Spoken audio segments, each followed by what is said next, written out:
Welcome back to another episode of Live Stronger, Longer. This is the podcast that empowers you to live yourself purposefully, both personally and professionally. I'm your host, Stefana Johnson, and today we're talking about hierarchical leadership versus holistic leadership. So hierarchical leadership could also be looked at like very authoritative type of leadership. We see this in militaries, we see this in the police, we see this government, we would say as well. We can even see this in, let's say, some of the things we've seen if there is a hierarchy of authority. We see this in probably religious organizations that are set up in that way. And I want to look at the concept juxtaposed to holistic leadership and see if we can poke some holes in this very dominant paradigm of leadership with this authoritarian, hierarchical, the decisions are made at the top, and then all the rest of the followers or those down under basically follow orders. So we've got that level of leadership. In my world, in the way I'm looking at things, it's not really leadership. That's at least the way I define leadership, but that's where we have to start defining our terms, right, and making sure we're on the same page. So for leadership, let's talk about leadership as the one that has the vision, and it's holding the vision and moving forward with an intention toward that vision. In my world, everyone should have a clear understanding of what the vision is, even if they're not the leader of an organization. But I think the biggest problems we get into as a culture, a community, a country, a world is this hierarchical leadership paradigm. And it's even worse when those so-called leaders are operating from fear. When they're operating from fear, they're looking at everyone around them, all of the folks that they are quote-unquote leading, as almost the enemy, that they are not capable of commanding themselves, doing the right, because they themselves are operating from a paradigm of doing things that are immoral and unethical, and we see this time and time again. And that's how I'm defining hierarchical leadership. I would love to have a debate on this, a real debate. I'm not a great debater, but I'd love to have a discussion on this. If you think that you have something to bring, think that hierarchical leadership is more effective than holistic leadership, and I'll define what I mean when I say holistic leadership in a moment. But think that. If reach out to me, Stefana at stefanajohnson.com, and let me know if you want to come on the show and we debate it in a friendly debate. And I'd love to get another viewpoint, and you poke some holes into my holistic leadership, then that's what we can do. I think that's a valuable use of the ability that we have to lead ourselves and our own thoughts, is that we can also hold a position simultaneously actually being able to understand another position and weigh the pros and cons and look at it from, does this actually make sense because it does more harm than good, or does it help more than it harms? And that's what I'm talking about, because I think we've gotten into a situation, a culture, a country, a world where right is no longer right. Right is sometimes what we thought was right is actually wrong or kind of not cool, and what's wrong and is actually cool and right and should be pushed. And that's not something that is going to be viable for a healthy, sane world. I see that completely. I see that as a mother, first and foremost. I see that as a mother because I see a lot of how hierarchical leadership with regards to the education system is, and it trickles down to the states and the teachers, and they're basically following orders when they themselves know that it's just ludicrous. And then it just trickles down, but then they follow orders. And that's just another microcosm within that I haven't been in the military, but friends that have spouses or people that have been in the military and they live in the military, they say, well, I'm just following orders. And you have no clue. Have some friend who just came back from Afghanistan, and a couple of years ago when they came back, I started asking some questions, like, I have no clue. I was just following orders. And that's, to me, the red flag that each of us, if we are leading ourselves purposefully, personally and professionally, we would be asking the questions, and I don't think that our world would be in the condition that it's in. And because I am an advocate for true health, I don't think, especially in the United States, we would have the sickness level and the disease, the mental, physical disease that is rampant here in this country. I can't speak for other countries, but I know for the United States, it's quite depressing to know the sickness and the disease and the obesity and the things, all of these diseases.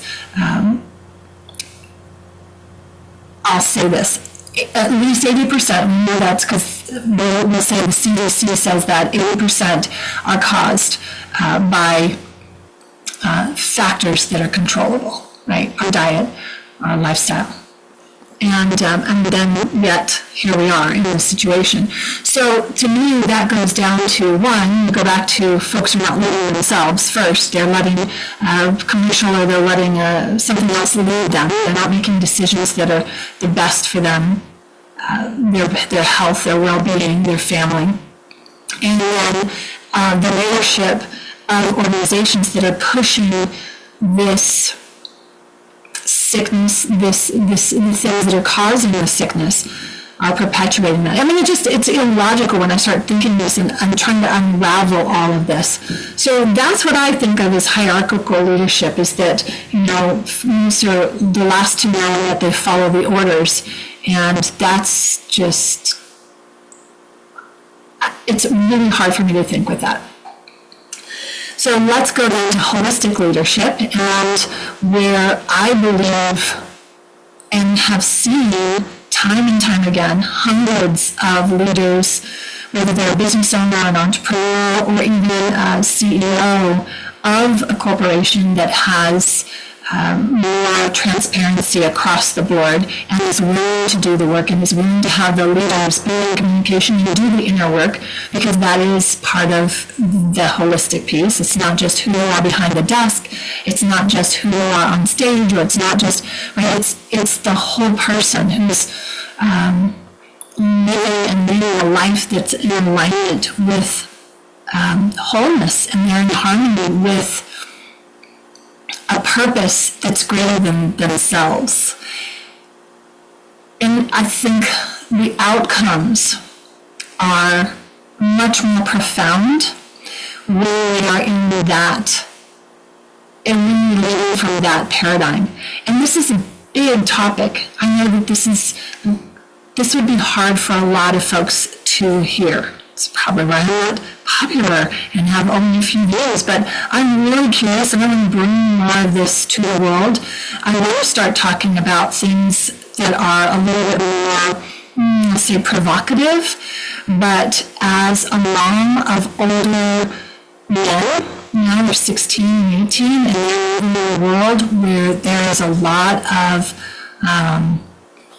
confusion set forth on the youth, and confusion that's based on leadership that's hierarchical, and false marketing paradigms that are based on based on lies and based on fear. And that game is not one that anyone's going to win. If you look at it that we're all connected, and that's where holism comes in. We're all connected. Whether we're connected energetically, whether we're connected, you just can look at it, we're all connected. So I can't go and do one action that isn't going to have a ripple effect on another. And nor can you, nor can anyone else. And until we understand that, I think that we'll have this continuation of this dictatorial, authoritarian leadership that is really, I don't know, we have to stand up. We have to stand up and say, no. I remember being in an organization that was all about authoritarian. Now, it looked pretty on the outside. It looked like they were doing really, really good things. And everyone who was working so hard, all of the leadership team, all of the staff, working so hard, long hours, low pay for a united mission. It was all authoritarian. We didn't have the big picture. We just knew how to get we had to get this achieved. And if we didn't get this achieved, then we were failures. It was a loss, and we had to make up the damage. And that kind of hierarchical leadership makes for lessened productivity, less performance, less. And profit isn't just the number on a spreadsheet. Profit's also going to be what's the longevity? Are you efficient in what's happening with everyone who is part of the team? Is there maximum efficiency, or is there constant effort by everyone forcing to get a result? That's, to me, the whole thing. Whenever I see leaders forcing something, pushing, and diminished morale and diminished motivation and lacking team collaboration and so there's conflict and all of that, every time I see that, it reeks of a hierarchical leadership paradigm where the leaders here don't really know what's going on up here. They've been following orders, and then the people down here are doing what they think they should be doing, and because of the paycheck, ultimately at the end of the day, which is sad. And that's then the dwindling spiral, because then what you get people who don't want to be there, so you're not getting really good performance, and then you get people who are going to start the cycle over again, and then you've got this culture that's just kind of going to implode. And that will either take a short period of time, or it could take a long period of time, depending on how much capital you're throwing at it, probably. Usually that's what happens. Or how much reserve energy the leaders have, and how much they're willing to keep pushing to force something. Whereas you can go across to the other side and have more of a holistic paradigm, and you have a team that knows what's going on, that cares about what's happening with the organization and within the team and within each other, and they care about each other, and they care about the culture, and the leadership team cares about the culture, and that just expands. I mean, you just feel the energy just starting to expand, even just as I'm saying that. So then all of a sudden you have more motivation, you have more enthusiasm, you have more connection and collaboration and creativity, and you have individuals who are more showing up, more excited, performing better, more productive. So, I mean, all of it just expands, right? So you've got one that's expansive, and you've got one that's really contractive and controlled from a place of fear. And then you've got this other one that's holistic, and there's thriving that can happen. And that's not something that's just a nice thing to talk about. Oh, we're going to thrive. Let's have a thriving community. It's not something that's nice to talk about. It's something that actually starts to happen, because that is a natural byproduct of a holistic leadership paradigm. And it's something that can be done. It would require the leadership team looking at the structure that's been built and making a decision. Not necessarily bringing in a new structure or new, there's all kinds of books, and I have loads on my shelf where you could just, we'll try this formula or structure now. And you don't really need that if you can get back to the clarity of the wholeness within the individual without siloing each piece. And that is what powers on, I think, so much of the leader and the leadership team, and thus the organization, and thus the bottom line. So that's interesting. I'm going to talk about some more of this next week. And if you're interested in doing a discussion with me, reach out. I'd love to have a discussion about this. No one that's into like, oh, I'm just going to prove her wrong, whatever. And let's have an open discussion. If you're willing to have a fun discussion and look at this, and I'm open to learning new things.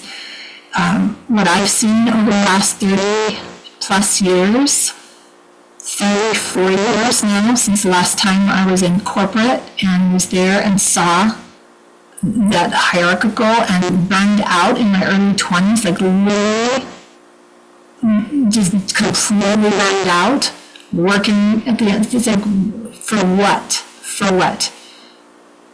And that organization is, it seems like a status quo. They can put out PR about it, but it's gone down. Instead, it could have been an explosive, amazing, creative, powerful, profound, positive impact. And so that's really interesting to me. So I think I love helping and supporting those that are here to do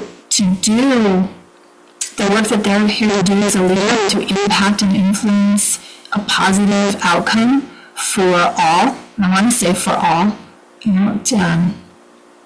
I don't think that there has to be, well, it's all for me, none for you. I think that that's an old idea, and that's an idea, again, that comes from fear. So let's see if we can shift some things. That's what it means to lead stronger, longer. Not to dominate others, not to be authoritarian to others, but to create something powerful, profound, positive, that has a ripple effect and leaves a lasting legacy that's incredibly positive. All right, well, I'm Stefana Johnson for Lead Stronger Longer. I've got the book almost ready to be in hard copy. It is going to come out in January.